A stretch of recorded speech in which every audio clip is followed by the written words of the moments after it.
రాజధాని ప్రాంతంలో బ్రహ్మకుమారి సమాజం ఆధ్వర్యంలో నిర్వహించిన శివ జయంతి మహోత్సవంలో ఏపీ మహిళా కమిషనర్ రాయపాటి శైలజ పాల్గొని మాట్లాడారు.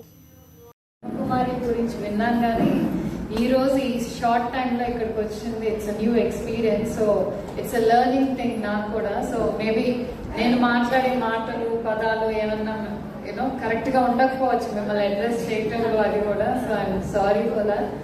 అండ్ ఏదైతే మీరు అన్నారు, మీరు చెప్పిన హిస్టరీ అయినా చాలా మంది ఇప్పుడు ఏంటంటే ఆధ్యాత్మిక అని ఆలోచిస్తున్నప్పుడు దాన్ని ఎంత మనం షో ఆఫ్ చేసి దాన్ని ప్రొజెక్ట్ చేస్తే అంత బాగా చేసినట్టు చాలా మంది అనుకుంటున్నారు. మీరు అన్నట్టు శివరాత్రి జాగరణ అంటే సినిమాలో లేకపోతే ప్రోగ్రామ్స్ పెట్టుకోనో, యాంకర్స్ పిలుచుకోనో, లేకపోతే గణపతి నిమజ్జనం రోజున తీసి, అంటే దేవుడి పాటల కంటే కూడా సినిమా పాటలు ఎక్కువైపోయి, అంటే దాంట్లో సెలబ్రేషన్ అని కూడా కాదు, ఇట్స్ మోర్ ఆఫ్ దేవుడిని మర్చిపోయి మన ఎంజాయ్మెంట్ కోసం మనం చేస్తున్నట్టు అనేది ఇప్పుడు that is what is happening.